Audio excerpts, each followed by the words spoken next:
Lucy was getting fed up with her husband's behavior. He wanted to be a stay-at-home husband, but he neglected the household chores and was too busy having fun. Then one day, Lucy found out that her husband had divorce papers hidden away.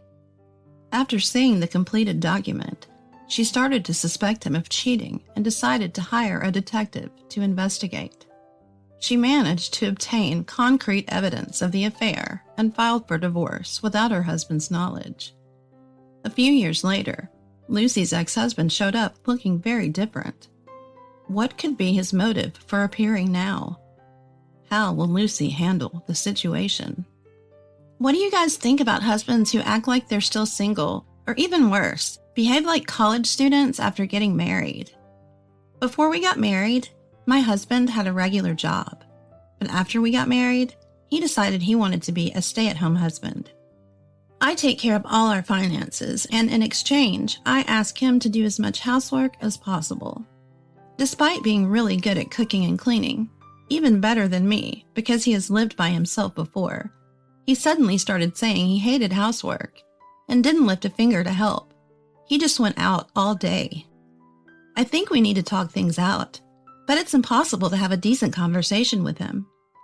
Do you remember how you said you wanted to be a stay-at-home husband so you could do housework? Yeah, I remember, but I still find housework boring. Yeah, but even if you find it boring, I need you to do it because I'm busy with work. But I do the dishes and laundry when the plates and clothes pile up. Yeah, but what you and I consider a pile seems to be quite different. Even when things are piling up like crazy and you don't do anything, when will they ever get done? Well, there are still clean plates we can use and clean clothes you can wear, you know. You're making a big deal out of nothing. Are you planning to do the dishes only when we run out of plates in the whole house? And isn't it easier to do laundry frequently instead of waiting until you have a mountain of clothes? If you think so, then why don't you do it?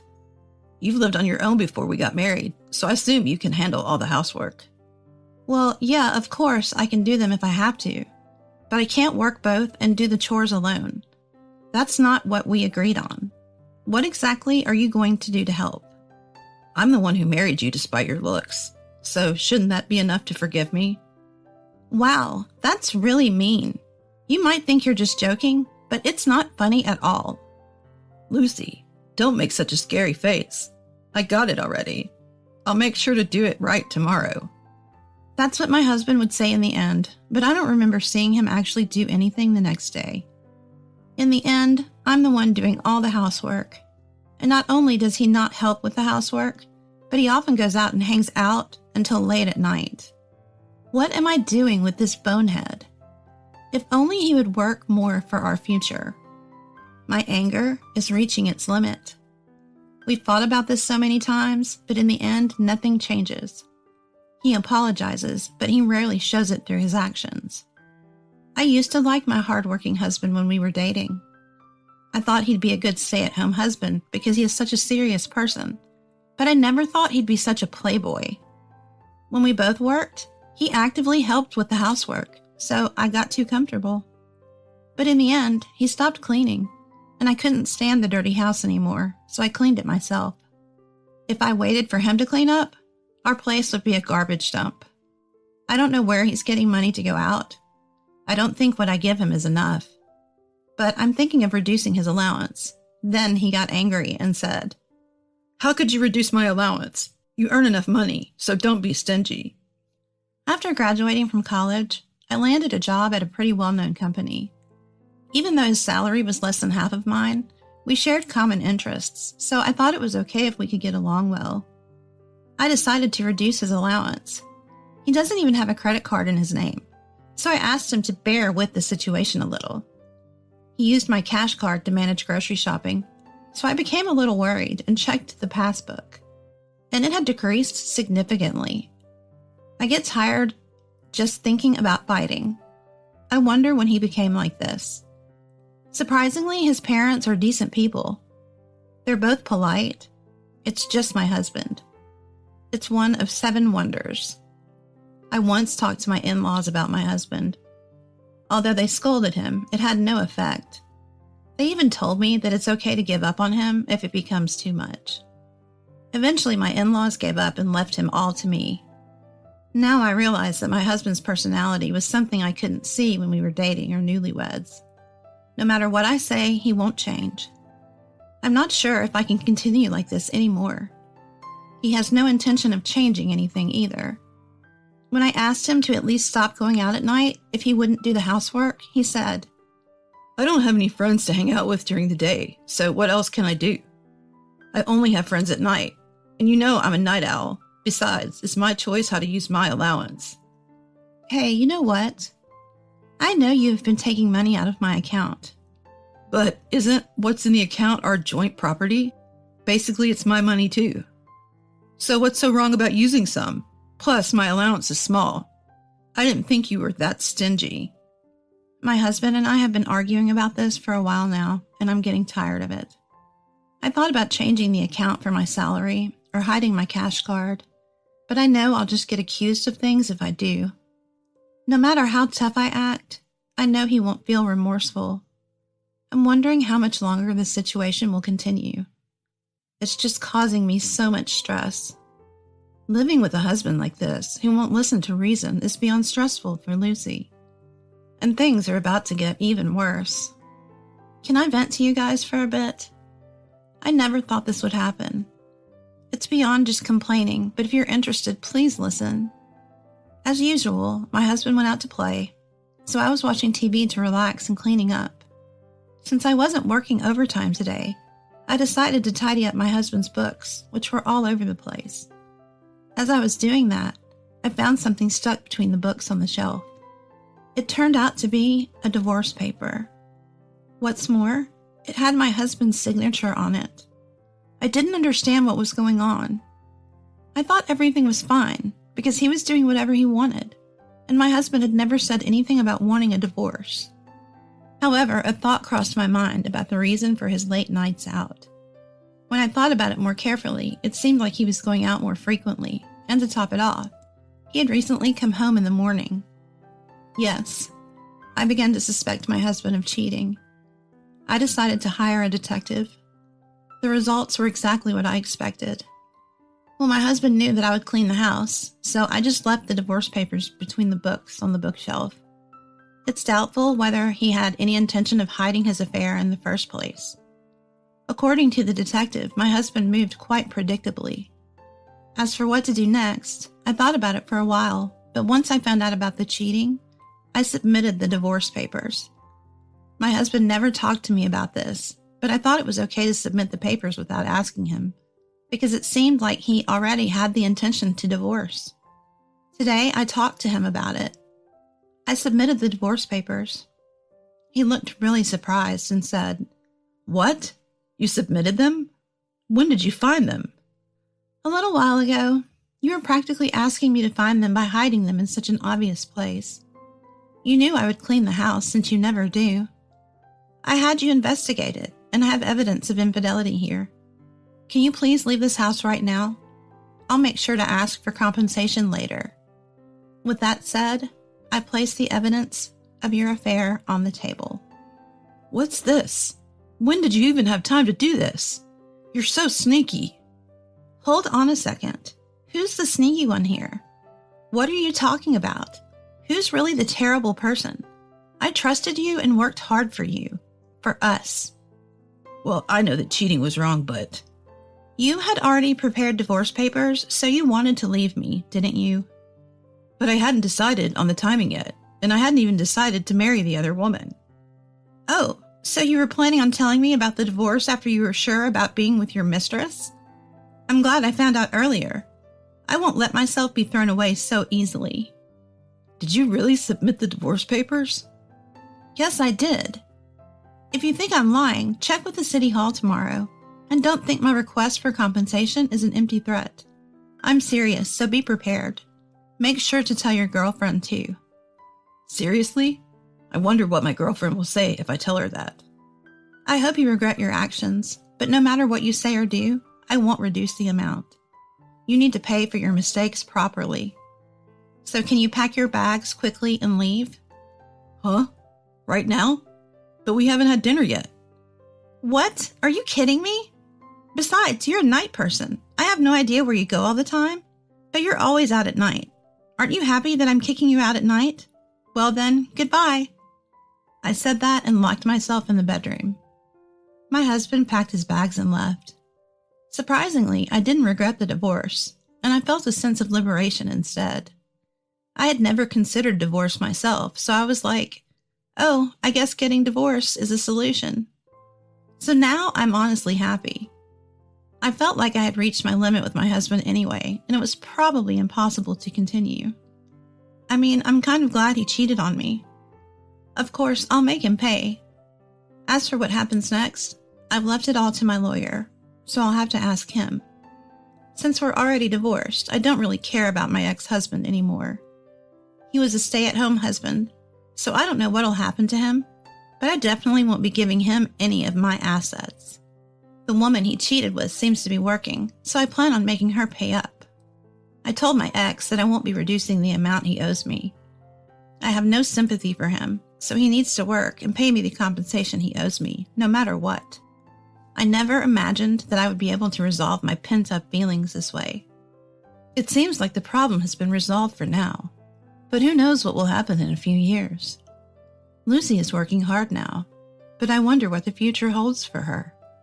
It's been 2 years since the divorce.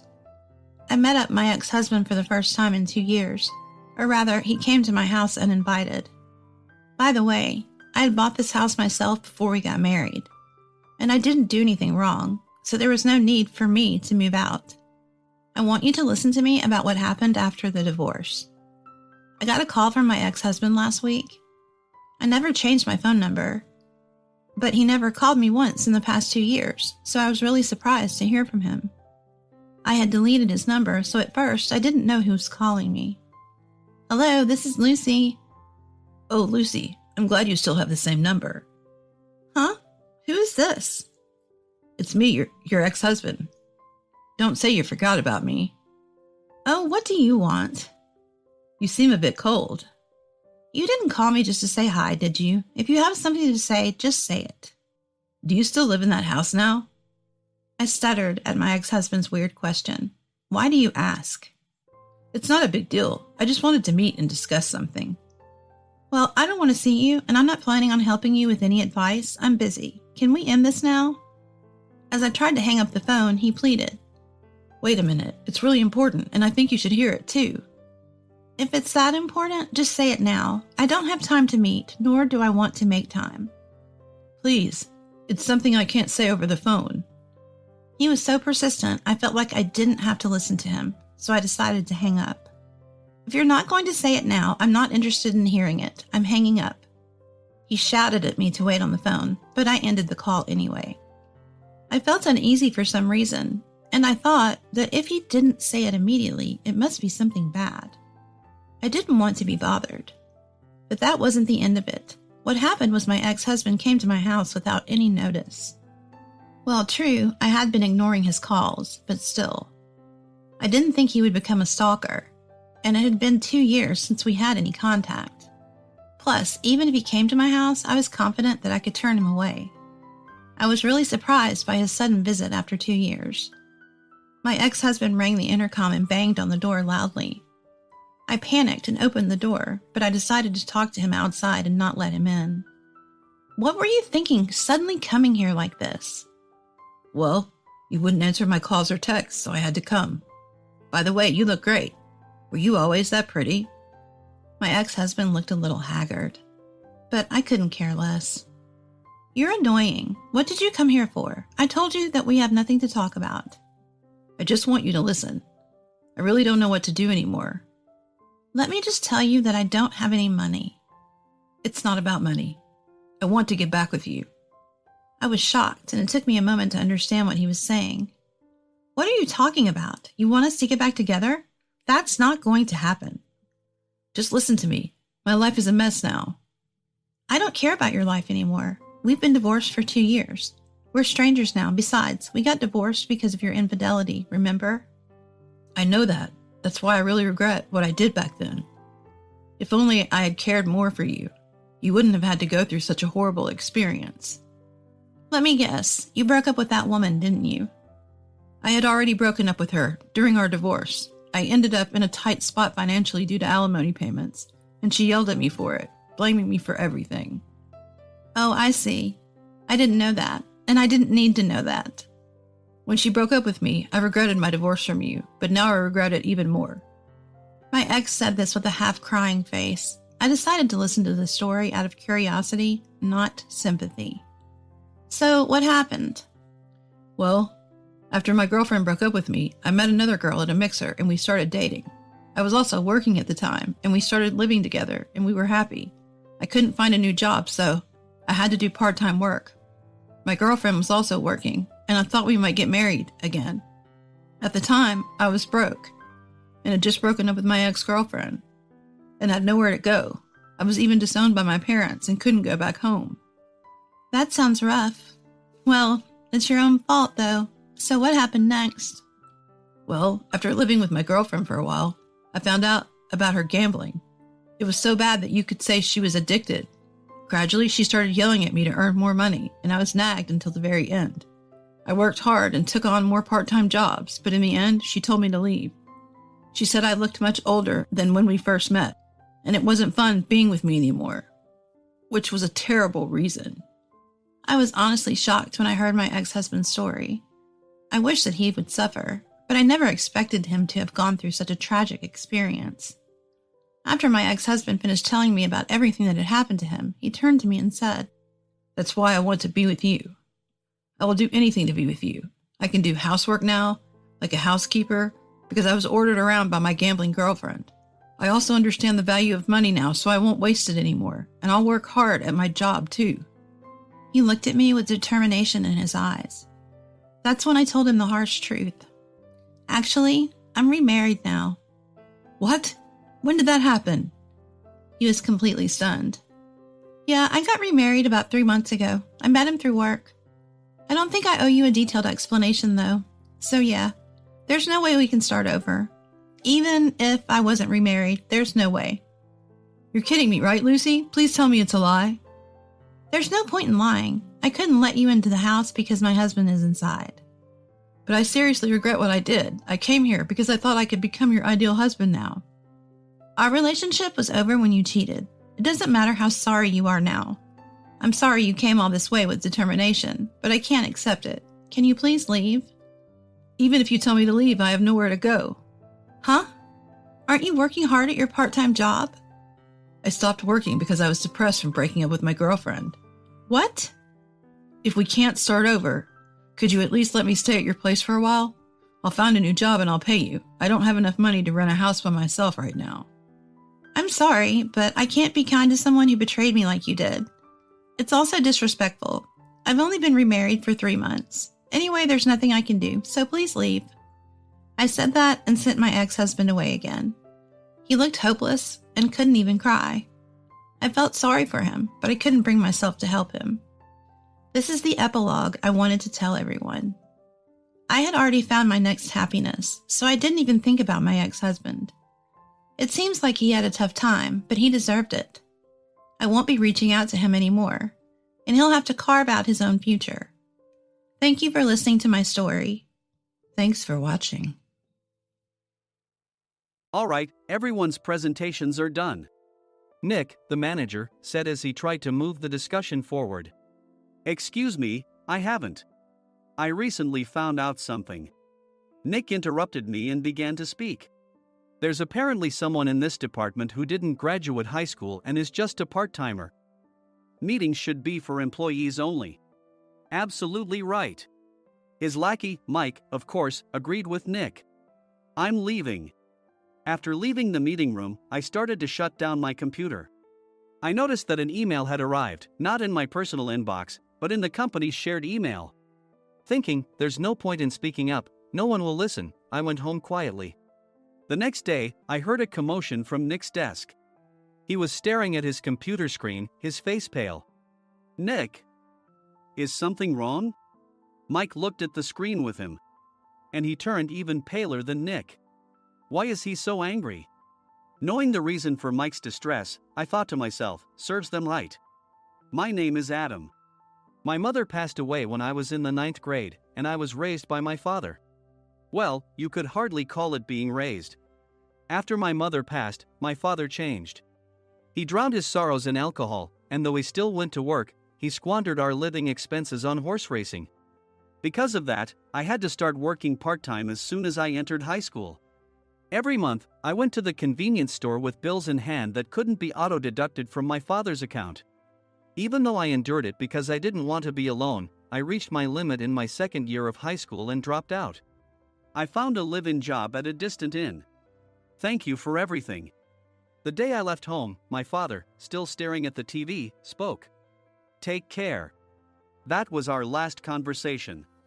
Back then, 18 wasn't the age of majority, so I needed my father's permission to work, and I couldn't hide my place of employment. Yet, my father never visited me even once. I kept working just to survive, and before I knew it, I was 42. Years of hard work paid off, and I was transferred to the headquarters. I was thrilled to be recognized by the company, as I thought I'd be working in the field until retirement due to my lack of formal education. Listen up. Our work can change the future of our employees. Don't drag us down. On my first day after the transfer, Nick, dressed in an expensive suit, spoke sternly. There was a reason for this. Our inn was located in a prominent tourist destination, known so well that everyone in the state could sing its commercial jingle. At its peak, we had 5 locations within the state. But that was long ago. Due to financial difficulties and aging facilities, only the place where I had worked for many years and the original establishment remained. I was prepared to lose my job anytime, but now there was a glimmer of hope. With the rise of social media, the tourist area where the inn was located started gaining attention again. Depending on how hard the sales department, where I was transferred, worked, we could either thrive or be forced to give up this prime location to the new hotel chains continuously popping up. For Nick, who had switched careers from another industry to strengthen our sales, this was a battle he couldn't afford to lose. I understood why he had to be strict. I will do my best. Nick sneered at my enthusiastic declaration. Did you not hear what I said? I'm sorry. I thought I was listening carefully. Out of habit from years of customer service, I apologized reflexively, though I had no idea what had offended him. Someone was watching me with a smirk. In this department, there are those who are expected to excel and those who have been shoved here because they have nowhere else to go. You are the latter. It was Mike, the section chief. He's 7 years younger, at 35. But he was called to headquarters much earlier than I was and had been moving around within the headquarters ever since. I'm not jealous, but I can't accept that he's my boss. Graduating from a prestigious university, he has an unusually high pride and caused many problems as a newbie, making things very difficult for me when I was the front desk leader.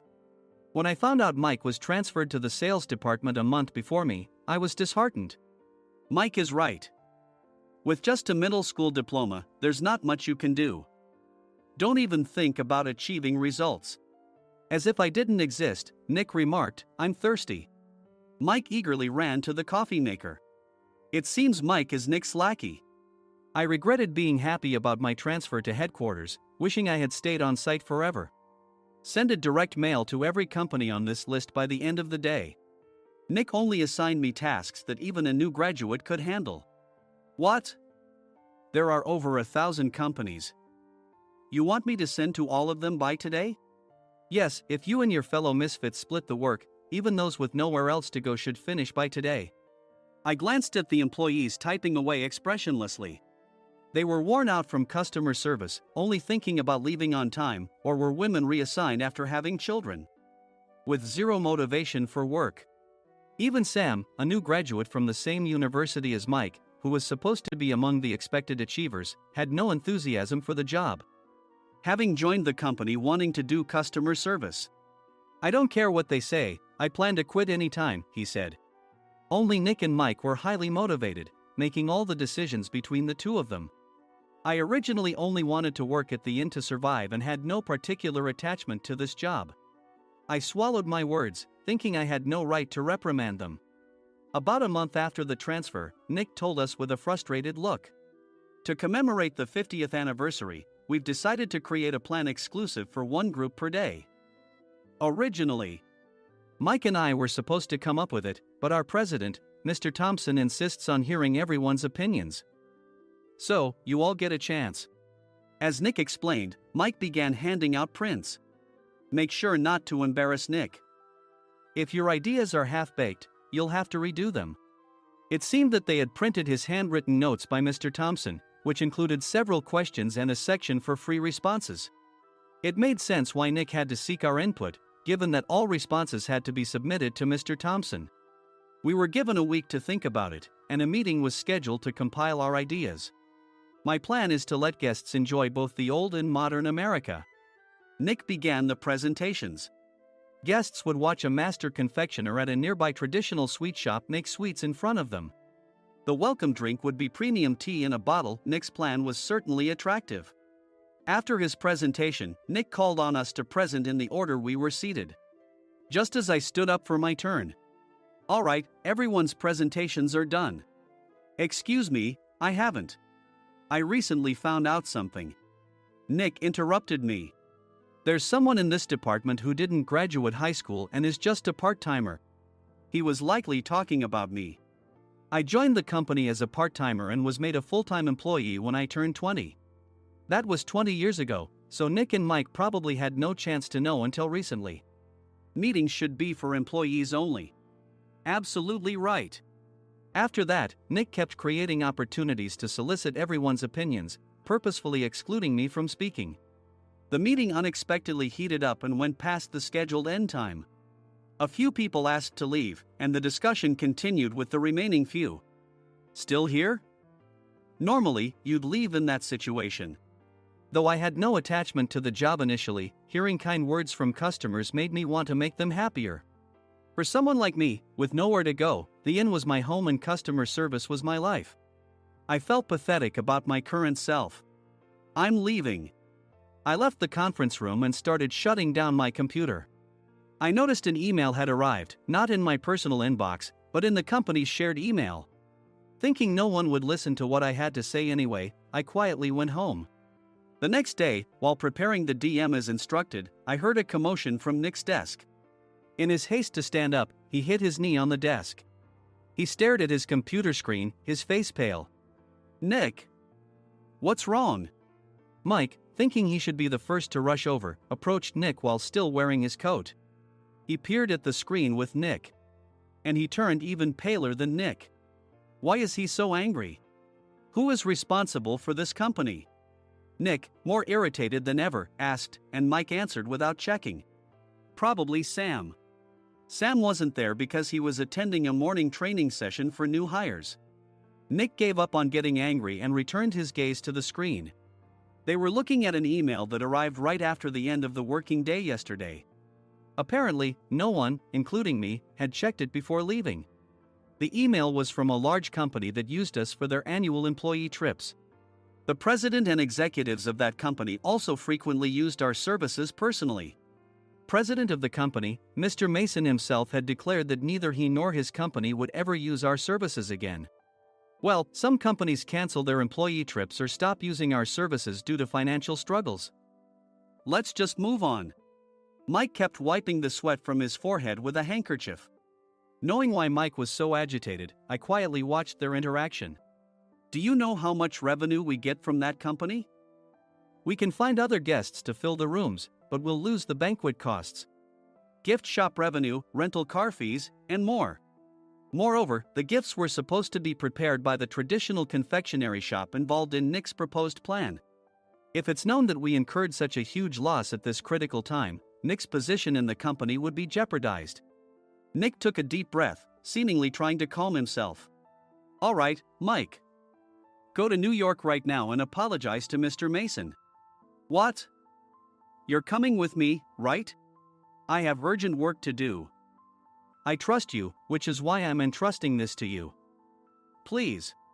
Mike, believing Nick's sincerity, agreed with a determined look on his face, saying, yes. That's Nick for you. Even if Mike went to apologize, Nick would shift all the blame onto him if the client didn't change their mind. Well, it was Mike's fault to begin with, so it served him right. About 3 hours later, Sam answered a call from somewhere and repeatedly apologized, saying, "I'm very sorry." Everyone watched to see what was happening. After ending the call, he informed Nick with a weary tone. When Mike arrived at the client's company, he only made things worse, further infuriating Mr. Mason. He was demanding, "Get his boss here immediately." It was no wonder Sam was exhausted, dealing with such a call right after returning from training. "What is that idiot doing?" "All right, Adam, you're coming with me. If sacrificing Mike didn't work, then I must be next." Normally, I'd want to refuse at all costs, but I saw an opportunity in this situation. "If I can be of assistance, I'd be happy to join you." I immediately followed Nick, and we flew to New York. When we introduced ourselves at the reception, it became clear how serious the situation was, as the receptionist personally escorted us to the president's office. Angry voices leaked through the door, making both Nick and me uneasy. "Excuse me. I'm Nick, the supervisor. I understand my subordinate has caused you trouble, and I deeply apologize." Nick, with his experience in the corporate world, knew enough to offer an apology before excuses. However, his customer service skills left much to be desired. I sighed as I saw Mike trembling like a small dog in the corner of the room. "What kind of training are you giving your subordinates?" Mr. Mason glared at Nick with a red face. The intensity of his gaze made even Nick take a step back. Regrettably, I joined this company only 2 years ago and was unaware of Mike's issues. I should have identified his shortcomings sooner. Indeed, I should have realized sooner. No sensible person would come to apologize and then give a lengthy presentation on the drawbacks of not using their in. Nick froze, his mouth slightly open. Suspecting the worst, I picked up the documents that had fallen to the floor. It seemed Mike hastily prepared these documents on the plane, listing the disadvantages. Disadvantage 1: if you change the venue for the company trip, employees might suspect it's for cost-cutting reasons, leading to a negative impression. Reading it aloud half-jokingly, Nick snatched the papers from my hand and checked the contents with a furious expression. Among the stack of documents was a receipt from a nearby convenience store's copy machine. I felt a pang of dread, hoping he hadn't shown the receipt as well. What do you think he said when I asked what kind of nerve he had to do this? I'm very sorry." Faced with the dire situation, Nick must have thought there was nothing left to do but apologize. In a voice smaller than I'd ever heard from him, he uttered words of apology. He said, "I'm a Harvard graduate. I don't believe I said anything wrong." "Mike, what have you done?" Forgetting his plan to pin the blame on Mike, Nick yelled loudly, even in front of Mr. Mason. "I didn't do anything wrong." "You're still saying that? Look at him." Mike pointed at me with a shaking hand. "I was assigned to headquarters in my 20s and now I'm a section chief. This guy only made it to headquarters at 42. Everything I've done proves I was right. So why are we losing the contract?" Having said his piece, Mike collapsed to the floor. "Of course. You were sent there because you had nowhere else to go." Mike never expected to hear such words from someone he looked down upon. He lunged at me, and Nick hurriedly stepped in to stop him. "Mr. Thompson told me Mike is a quick thinker, and to take good care of him." There's no way he was pushed aside. "Don't make things worse here. He didn't say quick thinker, he said only quick-witted, didn't he?" I don't remember that part." I recalled the many troubles Mike caused when he was a newbie. When Mike was on the front line, his pride was so high that he never apologized to customers. Customer service, especially in our job, doesn't work alone. It brings both good and bad situations. If the front staff or housekeepers made mistakes, or the cleaning company didn't properly clean a room, one had to apologize to the customers regardless of personal fault. Mike, in such situations, would never apologize, insisting he wasn't at fault. This often angered customers, and as the front desk leader, I frequently had to apologize on his behalf. He caused complaints and disrupted operations, which is why he was quickly moved to headquarters. In departments where he didn't interact directly with customers, his quick thinking was beneficial and things went well. But it seemed his flaws were starting to show. Corporate reservations are supposed to be entered into the system by the sales representative. But a quick check yesterday revealed that more than 10 items were missing from the client's reservation. The handover document clearly stated what needed to be prepared. Why didn't you enter it into the system? Why do we have to give them special treatment? Filling rooms near the banquet hall, setting up all the food in advance. Specifying the brand of wine, they're too demanding. No wonder he always angered customers, I thought, feeling a headache coming on. Grouping them in rooms near the banquet hall is for our benefit too. It makes it easier for the staff to set up beds and serve breakfast since everyone's schedule is synchronized. As for the other requests, Mr. Mason suggested them to lighten our load. I didn't know that. Nick finally seemed to realize that Mike was the one who had angered the client. What did you say to them? I just told them we wouldn't give them special treatment anymore. We shouldn't waste effort on things that don't bring in money. I was utterly exasperated at his lack of understanding of customer service. Of course, we shouldn't comply with unreasonable demands. But carrying over successful practices from past stays makes customers feel remembered and enhances their experience. Good memories encourage repeat visits. That's part of our job. I looked down at Mike, who was sitting on the floor. In our job, nothing is a waste. Mr. Thompson likely moved you to the sales department, hoping you'd finally understand this. How do you think he feels now that you've failed to meet his expectations? Mike, tears in his eyes, fled the president's office. I was amazed he still hadn't apologized. You have it tough, Adam. It's okay, we're all employees of the same company. I deeply apologize for this disrespectful incident. Especially after all the care you've shown us. If it weren't for you, Adam, I really would have stopped staying here. When I heard you were moving to the sales department, I was willing to reconsider if you handled it. Seeing us talk so amicably, Nick's face contorted. Do you two know each other? Adam's service is excellent. I always requested him specifically. Normally, we don't accept specific staff requests, but we made an exception for Mr. Mason, adjusting my shifts accordingly. He had personally stayed at our hotel just before my transfer, and during casual conversation, I mentioned, I'm moving to the sales department soon. If I hadn't told him then, things could have been much worse. Please continue to take care of us. I look forward to it. On the return flight, Nick awkwardly offered me a can of beer. It's still working hours. Of course, I had no intention of forgiving him for a single beer. Nick might try to pin everything on Mike and avoid any consequences. While pondering this, a startling fact came to light. Nick, the tea bottles for the plan have arrived. I handed Nick a bottle labeled with our inn's name. They look good. What are you talking about? These are plastic bottles. I had assumed we would use the trendy, high-end bottling tea. But what arrived were ordinary plastic bottles of tea with customized labels. The only unique aspect was the label, which had the inn's name, making it look customized. Upon further investigation, I discovered that a substantial amount of money was set to be paid to the tea company. It was priced like bottling tea. Does this plastic bottle really cost $100 each? The tea inside is specially blended for us.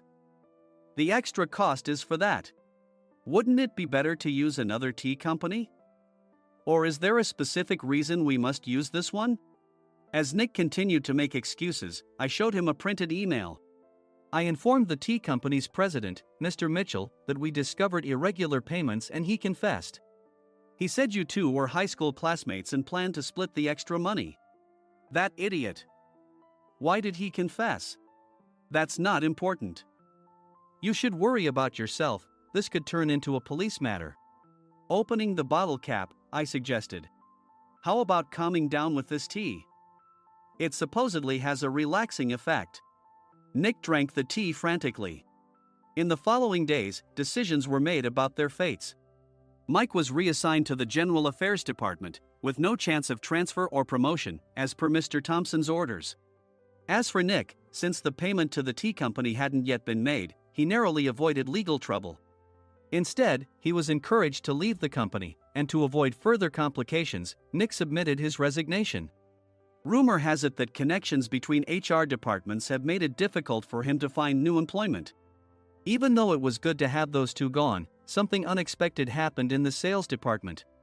Everyone became motivated and united in refining the 50th anniversary plan. In the end, my plan was adopted.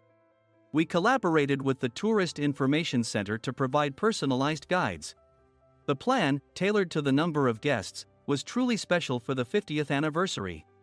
Hey, is Adam's family coming to stay? I immediately booked that special plan for my family.